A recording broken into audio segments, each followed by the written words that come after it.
pedra com o símbolo do lobo é a letra S da SS. Por isso que ela era muito usada. Tá? Então, o negócio de Hitler é gravíssimo até hoje. Apesar de ter passado mais de 60 anos da Segunda Guerra, é gravíssimo. Tem muito país que tem um cuidado imenso com isso. Principalmente o governo alemão hoje. Eles pisam em ovos quando veem coisas sobre nazismo. Por exemplo, durante muitos anos foi proibido o envio de tropas alemãs para fora do país. Hoje tem soldado alemão no Afeganistão. E mesmo no Afeganistão, eles têm muito cuidado para não passar aquela imagem de tropas nazistas. Tá? O Japão é a mesma coisa. O Japão é proibido de mandar tropas para fora. Só que eles encontraram uma maneira de contornar a Constituição japonesa e tem tropas japonesas no Afeganistão também, lutando contra o Talibã. Mais alguma pergunta? Alguém? Não é? Pô, o pessoal tem curiosidade? Tem? Então pergunta. Pergunta, gente. Diga. Aquela miniaturazinha ali, deixa eu dar uma passada para lá. Daqui a pouco eu vou mostrar a foto, um desenho ali de novo. Eu trouxe para vocês verem, mas é meio complicado de mostrar. Para vocês terem uma ideia de algumas armas utilizadas na Segunda Guerra Mundial. Isso daqui é um submarino americano que está na escala de 1 para 72. Ele é pequenininho, tá? O meu hobby é modelismo. Todo esse conhecimento da Segunda Guerra eu adquiri montando as minhas miniaturas, a minha especialidade mais da Segunda Guerra. Na verdade, eu tenho miniaturas de todos os conflitos. Os submarinos americanos, eles eram considerados os iates de luxo do submarino da Segunda Guerra. Por quê? Porque eles tinham até máquina de lavar roupa lá dentro. Legal. Tinha banheiro com porta. Tá? Um dos outros países não, o cara fazia com todo mundo olhando. Não tinha cama. Então, nos submarinos americanos tinha cama. Nos alemães, por exemplo, o cara dormia em cima do torpedo. Na sala de torpedo, a comida era pendurada e o cara ainda dormia ali. Então, era uma vida miserável. Eles usavam submarinos americanos, trazem uma vida difícil. Todo tripulante de submarino, até hoje, no mundo, ele é voluntário.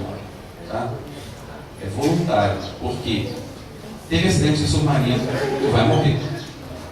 Então, todos são voluntários. Isso aqui é uma miniatura que eu ainda estou montando, estou terminando. Eu estou montando porque o Brasil usou esse submarino. Então, eu vou colocar ele como submarino brasileiro. Minha preferência é sempre montagem de equipamentos brasileiros. Alguns outros que eu trouxe, vocês viram, por exemplo, o Stuka, que era o tal do avião que fazia bombardeio quase na vertical, tinha uma sirene no trem de pouso, você está sem a sirene, porque ele está modificado para combate de tanque. Bem, esse submarino está na escala, esse avião está na escala do submarino. Ele é da mesma escala do submarino. Aí vocês têm uma ideia do tamanho do submarino. Tá? É bem grande. E o Stuka, depois do meio para o final da Segunda Guerra, ele era um barco central. Era fácil de derrubar. Bem, aquele avião que vocês viram, a asa voadora alemã, existe a miniatura. Ele chegou a fazer um voo, aí acabou a guerra. Esse avião, ele hoje está guardado no Museu Americano para ser restaurado. Por exemplo, ele aqui tem o número 6 na cauda. Só que na verdade, no original, ele tem 2 suásticas. Tá? Esse avião dá para ver a marcação do original ainda. Ele está pintado conforme as cores originais. Só que a marcação está errada. Então eu vou trocar. Mas era um projeto extremamente futurístico que os alemães estavam usando. Enquanto os americanos estavam ainda nos anos 40, os alemães estavam nos anos 50, 60 já em termos de tecnologia. Quem primeiro pesquisou as bombas atômicas foram os alemães. Os cientistas alemães fugiram para os aliados e começaram a informar que os alemães estavam desenvolvendo a bomba atômica, tá? Principalmente no reator de água pesada. Isso gerou até missões de combate. Quando começa a Segunda Guerra, isso aqui é um avião soviético, 2 asas, feito com pano, tela, madeira e metal. Isso é a tecnologia do início da Segunda Guerra Mundial. Quando a guerra acaba, os alemães já usavam avião a foguete, asa enflechada, acerto exotor, os alemães. Então eles já tinham uma tecnologia extremamente avançada. Se vocês pegarem todos os aviões desenvolvidos após a Segunda Guerra Mundial, vocês vão começar a perceber que são projetos derivados dos alemães. Mesmo que voou nos Estados Unidos, que voou na Rússia, eram projetos alemães, que foram aperfeiçoados pelos aliados. Eles roubaram toda a tecnologia. Existe fotografia após a Segunda Guerra de porta-aviões americanos abarrotados de aviões japoneses, de aviões alemães, sendo levados para os Estados Unidos para que se roubasse a tecnologia. Tá? Então, a importância de você estudar a Segunda Guerra, ela é muito grande, porque até hoje nós temos consequências disso. O mundo, a Guerra Fria acabou não tem poucos anos, ela começou na Segunda Guerra. As últimas missões dos americanos na Segunda Guerra Mundial são consideradas as primeiras missões da Guerra Fria. Quando os Estados Unidos bombardeavam as últimas cidades japonesas, na verdade, ele estava bombardeando cidades que ele sabia que ia ficar na mão dos soviéticos. Tem uma refinaria japonesa, que ficava no norte do Japão, ela foi totalmente destruída, e os americanos sabiam que, acabada a guerra, os soviéticos iam tomar aquela região onde ficava a refinaria. Então, para não cair na mão dos soviéticos, eles bombardeavam. Entendeu? Algumas coisas, mais alguma pergunta? Não? A importância desse momento que a Inglaterra, todo o Reino Unido, está querendo cortar os livros de história, estão querendo cortar os currículos de educação sobre Hitler, sobre a tentativa de fazer fechar os olhos, né? Estava na importância desse daí, né? Eu vou mais longe ainda. Na Rússia, hoje, se ensina que foram os poloneses que começaram a Segunda Guerra. Acontece que foi a União Soviética e a Alemanha que invadiu a Polônia. Eles forjaram os soldados alemães vestidos de poloneses. Eles fazem um ataque a um posto de fronteira alemão, e aí é desculpa para que os alemães invadissem a Polônia. Só que, como eu mostrei, a Alemanha invade de um lado e a União Soviética invadiu do outro. Aí hoje na Rússia se ensina que foram os poloneses que começaram a Segunda Guerra. Ou seja, eles estão desvirtuando a história. Por quê? Porque é vergonhoso para o russo admitir que ele era aliado dos nazistas. E foram eles que invadiram a Polônia também. Então a Inglaterra tentar fazer isso é você querer mudar a história para tentar redimir as suas culpas. Por quê? Porque acho que era Neville Chamberlain, era o primeiro-ministro britânico na época, ele fez acordos com Hitler de paz. E todo mundo sabia que Hitler iria atacar. E eles procuraram não ver. Quando começa a Segunda Guerra Mundial, o exército britânico toma uma surra tão grande que a retirada de Dunkerque foi histórica, em que até canoas com vela foram usadas para tirar os soldados da praia para levar para os navios. Teve barquinho menor que essa sala aqui, que atravessou o Canal da Mancha para buscar soldados em Dunkerque. Então aquilo era vergonha, soldado britânico. E o inglês e o francês têm uma mania de serem orgulhosos ao extremo. Demais, o francês é pior ainda. Então o que acontece? O orgulho britânico, eles falam demais, foi ferido. Então, como é vergonha para eles, eles tentam mudar a história para que essa vergonha seja esquecida. Não pode, não se pode tirar a história da vida das pessoas. Por quê? Porque há uma frase na história que é muito conhecida: a história se repete. É com os fatos do passado que você aprende o futuro e não erra para o futuro.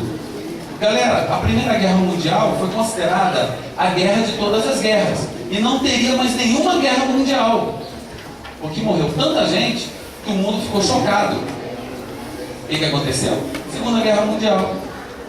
Logo depois teve que guerra? Guerra do Vietnã, Guerra da Coreia, depois Guerra do Vietnã, aí agora Afeganistão, Iraque. O mundo está sempre em guerra. Então as pessoas não aprendem com seus erros. E deveriam. Nós estamos encaminhando para uma situação complicada. Agora é a China que está crescendo militarmente, os outros países se armando. O mundo tem bomba atômica para destruir o mundo mais de 5 vezes. Para que tanta bomba? Só precisa de uma. A gente só precisa destruir o mundo uma vez. Agora 5 é para garantir que o negócio vai dar certo. Eu acho a história é complicada, ela é pouco valorizada, assim como a geografia, mas ela ensina muita coisa. Você compreende por que você fala português, por que você se veste desse jeito, por que você tem certos costumes, você fala certas coisas. Alguém sabe aqui a origem do termo forró? Por que forró? Porque é for all, para todos, em inglês. Porque na Segunda Guerra Mundial, na base de Natal tinha um cinema, e quando na entrada da base se colocava a plaquinha for all, para todos, for all, aí as pessoas de fora podiam entrar para ver o filme no cinema. Aí o pessoal falava, hoje vai ter for all, hoje vai ter forró, hoje vai ter forró. O forró é o quê? É uma festa aberta para todos. Nasceu na Segunda Guerra Mundial esse termo. Entendeu? Geralmente, né, quando a gente estuda, principalmente o nazismo na Alemanha, os alunos têm curiosidade em relação ao símbolo nazista, que é a suástica, né, que o Brasil, por conta da própria Constituição, né, que a gente aqui tem uma Constituição rigorosa em termos de punição ao racismo, ele é condenado. Né? Agora, esse símbolo é uma criação de livro? Não. Como que é? Galera, por exemplo, eu uso nas minhas miniaturas a suástica, só que toda exposição que eu levo, a melhor coisa, aprendam uma coisa e levem a sério. A melhor coisa que existe para você desestressar é um bom desenho. Rir é o melhor remédio. Vai ouvir. Eu tenho um monte de coisa de desenho. Voltando aí a suástica. Eu uso nas minhas miniaturas a suástica, por quê? Porque eu faço a preservação da história. E seria uma desvirtuação da história se eu não colocasse a suástica. Mas toda vez que eu vou para uma exposição, eu coloco um aviso constando que eu estou usando a suástica não como símbolo nazista, mas como preservação da história. A suástica, ela existe desde a Idade Média. Existem desenhos antigos, com mais de 100 anos, com cavaleiros medievais com a suástica adornando as suas vestes. Pilotos americanos, se você pegar um embleminha do Esquadrão Lafayette americano na Primeira Guerra Mundial, vocês vão ver que na orelha do índio, que eles usam de emblema, tem uma suástica. Na Ásia, hoje, a suástica é símbolo de boa sorte. Eu vi um documentário sobre lá na Índia, aí um cara lá, um hindu, foi rezar o carro do bombeiro deles lá, e ele fez o símbolo da suástica no para-brisa do carro, é símbolo de boa sorte. Só que Hitler era muito místico, ele envolvia coisas com misticismo. Ele mandou soldados, ele mandou pessoas pesquisarem na Índia a origem dos arianos, que eram do norte da Índia. Era um povo considerado puro, que emigrou para a Europa e deu origem aos povos puros arianos. Então ele baseava mais a pureza de raça nisso aí. Então ele usou o símbolo da suástica. Só que a suástica asiática, ela tem os lados, as pontas da cruz voltada para o outro lado. Então Hitler usou ela ao contrário, tá? Mas era um símbolo de boa sorte na Ásia, que ele usou como símbolo do Partido Nacional Socialista, Partido Nazi. Por que nazista? Porque em alemão, nacional socialista era nacional socialismo. Então, nazi, tá? Então é mais ou menos essa da utilização. Ele usou muitos símbolos místicos, como eu falei, da runa do lobo, que era da SS. Várias tropas alemãs usavam símbolos místicos nórdicos, da mitologia nórdica. Tá? Vocês gostaram, né? São miniaturas em escalão para 144 vendidas no Japão. Isso aí são umas fotos interessantes. Mais alguma pergunta, galera? Sim.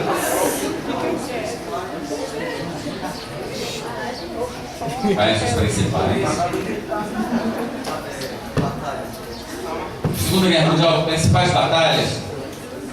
Eu acho que a mais importante batalha é do Kursk, né? É uma cidade na antiga União Soviética, que é a reviravolta dos soviéticos em cima dos alemães. Você tem a batalha de Stalingrado, Leningrado, você tem a batalha de Paris, você tem a batalha de Dunkerque, que é a retirada, você tem a própria batalha de Moscou, em que eles seguraram o exército alemão e não conseguiram invadir Moscou. Você tem Pearl Harbor, você tem a tomada das ilhas do Pacífico, em que cada ilha, Saipan, a famosa Okinawa, tem uma ilhazinha no meio do Pacífico, e se eu der sorte, eu vou visitar meu filho está morando no Japão. Ele mora a 2 horas de Nagasaki. Eu falei para ele visitar um museu lá em Nagasaki. E tem uma ilha no Pacífico que morreu tanta gente, tanto soldado americano, para uma porcaria de uma ilha pequenininha, que o Congresso americano quis saber por que morreu tanta gente.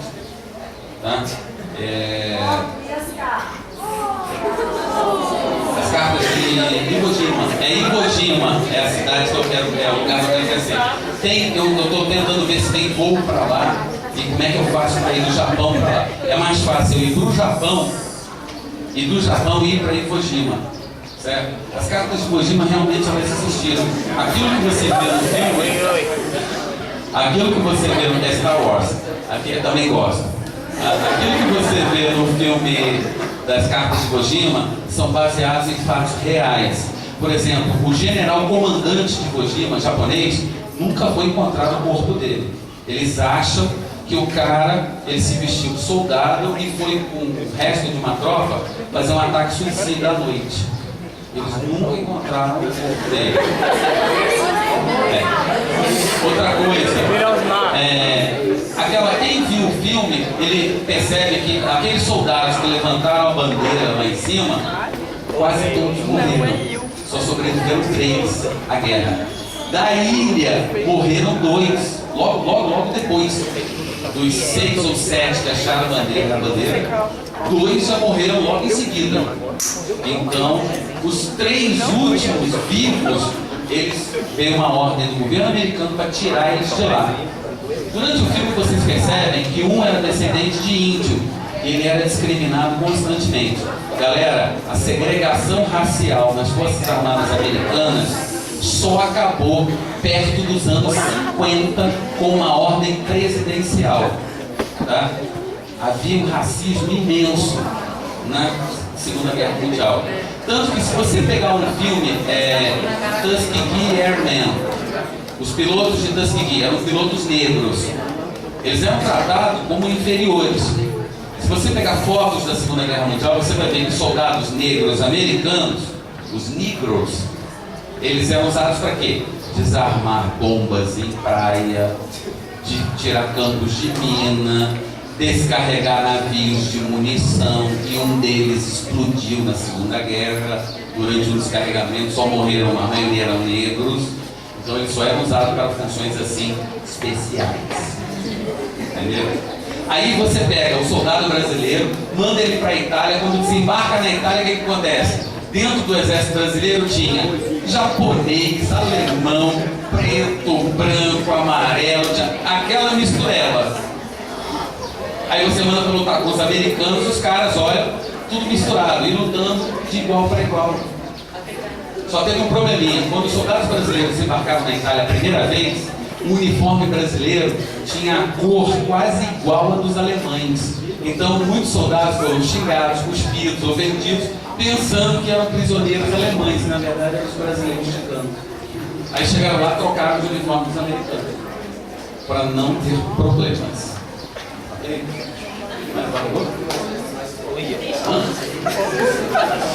Qual que é? O exército mais forte? Olha, eu vou dizer o seguinte, sem dúvida nenhuma, o exército mais forte da Segunda Guerra Mundial foi um batalhão americano que lutou na Europa, todo constituído por descendentes japoneses. É o batalhão mais condecorado da história americana na Segunda Guerra. Isso não é divulgado. Os soldados que mais têm medalhas na Segunda Guerra são descendentes de japoneses. Agora, o soldado americano mais condecorado se chamava Ed Murphy. Ele recebeu as principais medalhas americanas, inclusive a medalha de honra do Congresso americano. Se tornou ator de cinema e morreu bêbado batendo com o avião dele numa montanha. E foi o mais condecorado soldado dos Estados Unidos, Ed Murphy. Tem vários filmes de cowboy, filmes de guerra. Ele fez um filme contando a vida dele. Ele fez um filme da vida dele no cinema. Qual que chama o filme? Não lembro. É um filme preto e branco. Mas sabe aquela história de que herói é o covarde que não teve tempo de correr? Pois é, ele não teve tempo de correr, ele sobe num tanque pegando fogo, uma metralhadora, e encara um batalhão alemão em combate. E o tanque pegando fogo, ele mandando tiro nos caras. E ele acaba se tornando o maior herói do exército americano. E morre de uma maneira medíocre. Bêbado, guiando um avião e batendo nele. E aí, galera? Peguei. Não, a arma que eu peguei, ela é aquela que eu mostrei lá, a foto, ela se chama STG, aí tem um número, eu acho que não sei se é STG-12, eu não lembro o número. Ela é um AK. O AK-47 ele foi desenhado com base naquela arma. Tanto que se você pegar uma foto de um e outro, vocês vão ver que são muito parecidas. Só que o AK era de metal escuro e o STG ele é metal claro. Agora é do mesmo tamanho, mesmo jeito, igual. E a sensação é o que? Você pegar uma arma original da Segunda Guerra, você sentir o peso, a empunhadura, você vê como ela é. Porque quando a gente vê em filme, é uma coisa. Eu não pude dar tiro, mas eu já fui convidado pelo pessoal para atirar de Luger. Tira esses Eu negócios conheci pra mim. um pessoal que é Ele não tá colecionador prestando de atenção, ele tá prestando atenção só nas armas. Eles fotos. têm munições da arma. Tira essas fotos ali pra mim, que os meninos não estão prestando atenção nele, não estão prestando atenção só nas fotos. Aparece a foto Eu já tirei deles. de 44, 38. Obrigada. Tá legal. Era um semi-automático. A Luger, ela era 9mm, a bala era de aço e ela era usada para mais por oficiais. Era um prêmio disputado na Segunda Guerra. O soldado americano queria ter uma Luger, assim como o soldado americano no Pacífico queria ter uma espada japonesa. A Luger era o seguinte: para economizar munição, eles enfileiravam. É só mexer no mouse que. Beleza. Acabou o barato de você.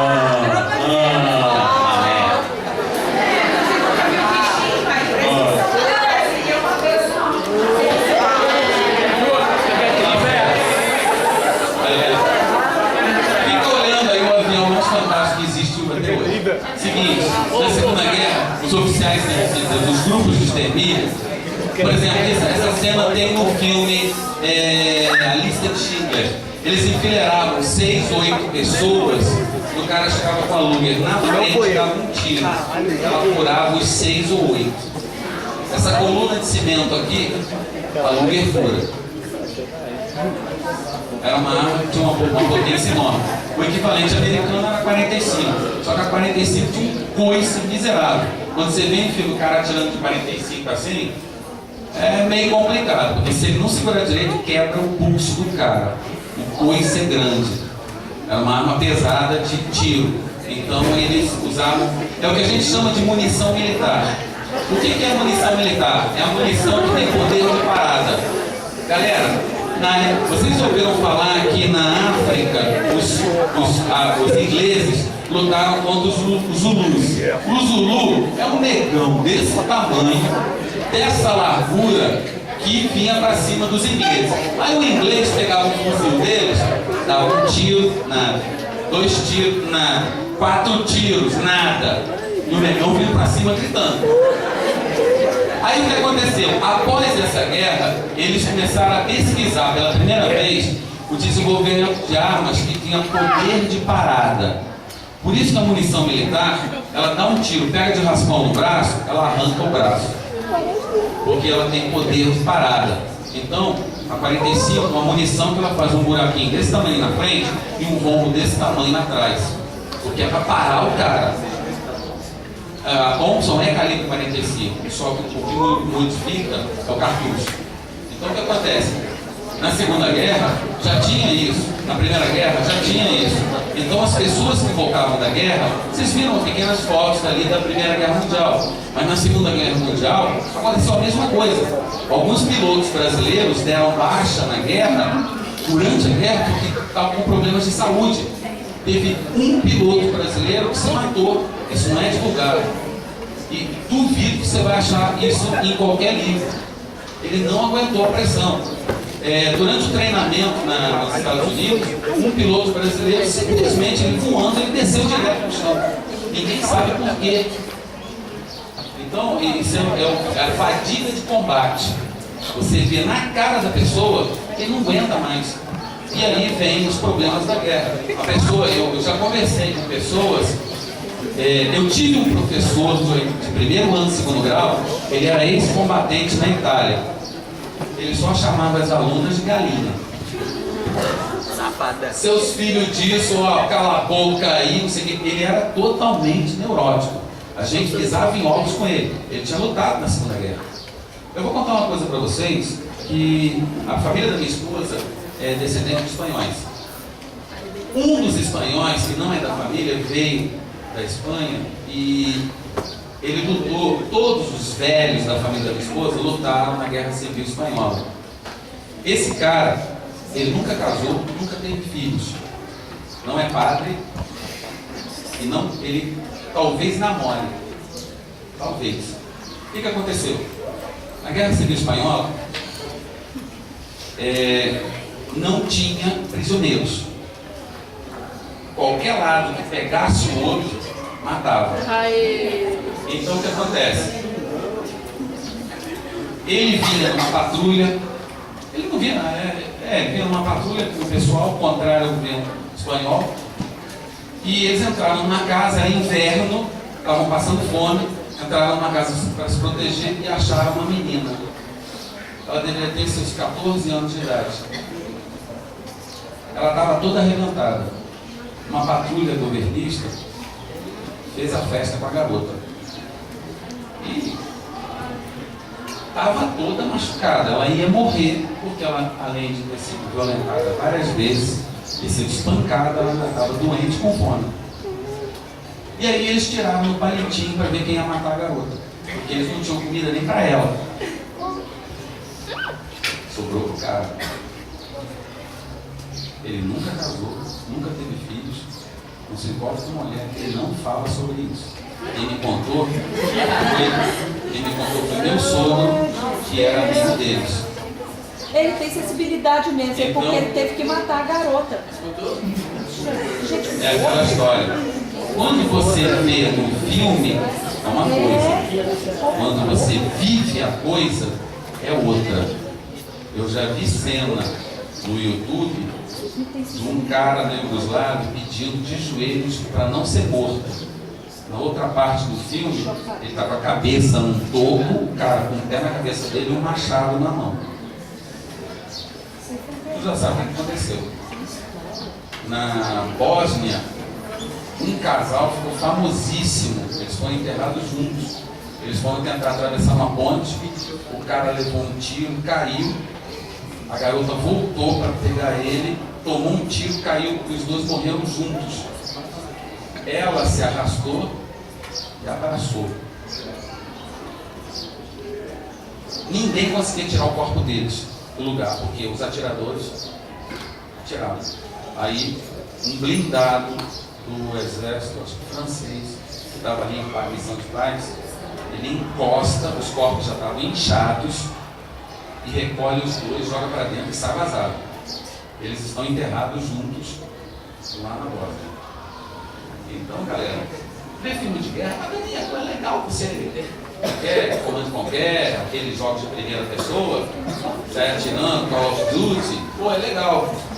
Eu costumo dizer para os meus alunos o seguinte: eu quero ver esses novos neonazistas, eu só quero com eles 5 minutos no inverno no front russo, para ver se eles não iam gritar: mamãe, me tira daqui.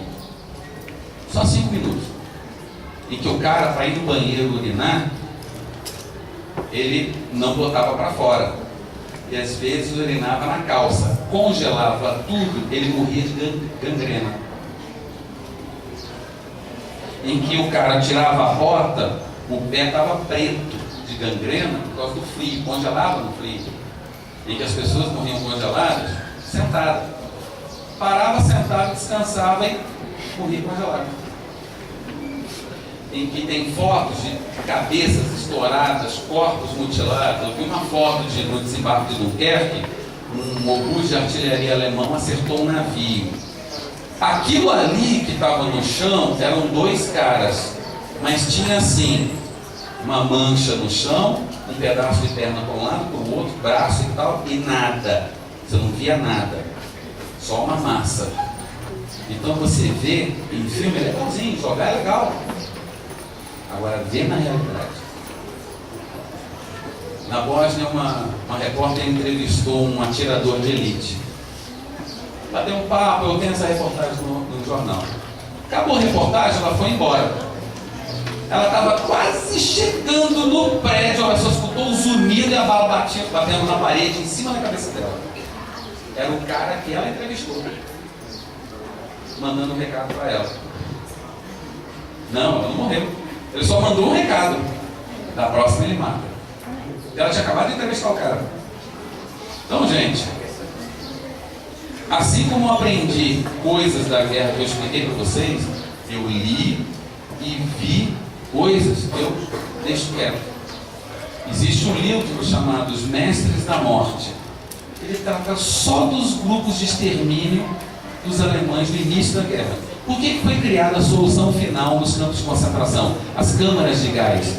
Porque os próprios soldados que exterminavam as pessoas estavam ficando malucos, estavam pirando. E sabe quem compunha essas tropas de soldados assassinos? Eram os mais loucos assassinos que eles encontravam em prisões. E o cara estava pirando.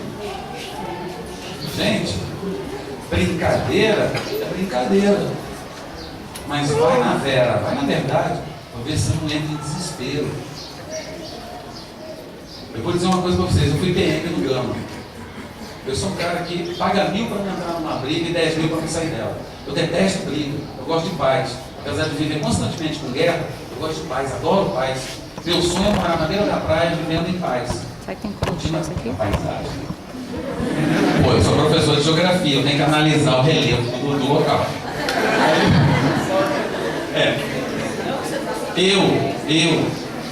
Um dia eu estava numa missão de patrulha no Gama, numa PM, numa viatura, e nós fomos atender uma escola, por coincidência, é que eu dou aula hoje, que tinham estuprado uma moça.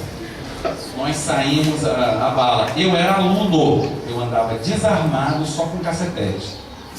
A hora que a viatura parou, que eu pulei o muro, eu estava a mil, para quebrar o que tivesse na reta.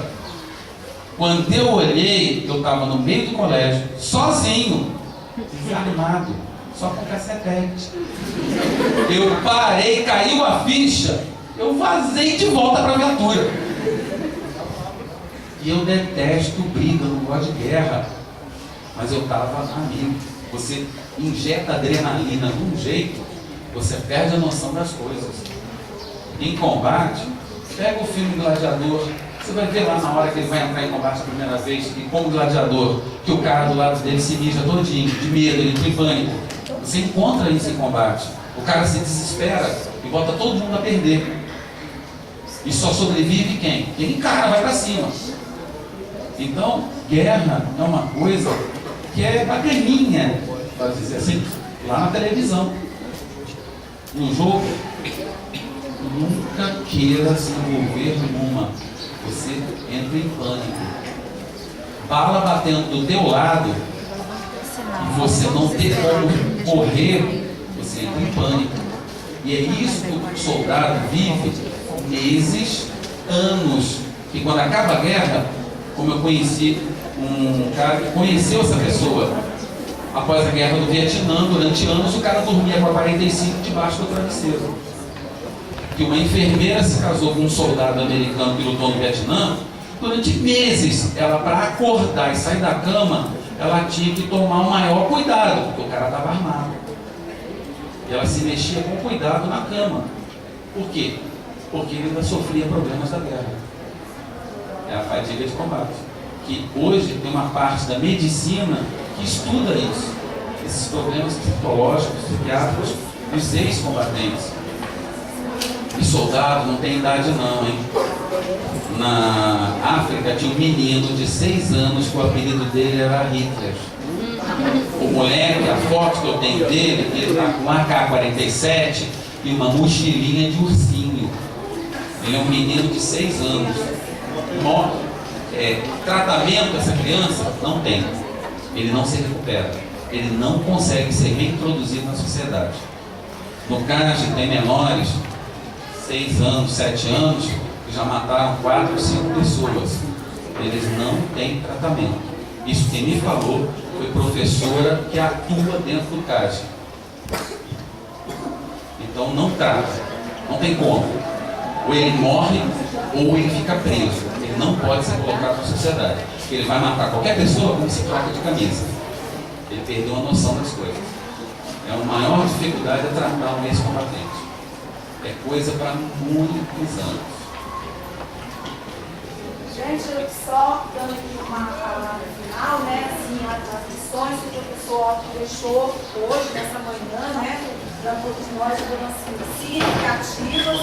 Lembrar que essas lições não além, né? Apenas de conhecer e entender a Segunda Guerra Mundial, né? É passar e deixar mesmo essa mensagem de construção de uma sociedade pacífica, tolerante, harmônica, né? É isso que é o fundamental. Então, gente, por mais que a gente possa aprender todos esses conhecimentos hoje que vocês adquiriram com essa aula que foi dada pelo professor Otto, nada substitui, né, a fala do professor quando ele diz o quê? Mais do que entender a Segunda Guerra Mundial, é a humanidade, é cada um de nós, cada cidadão, entender a importância de se viver em paz, né? De a gente preservar a paz, preservar o planeta e preservar principalmente a dignidade humana, tá? Então, eu queria que os alunos levantassem, a gente aplaudisse o professor.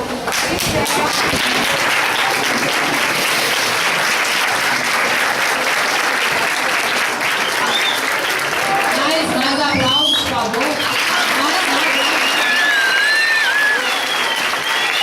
Agora vamos sentar de novo. Pessoal, agora vamos sentar de novo. Senta de novo aí, ó. O que vocês estão saindo aí, ó, O pessoal que está entrando aí, por favor, espera lá fora. Eu tô aqui por causa Quem tiver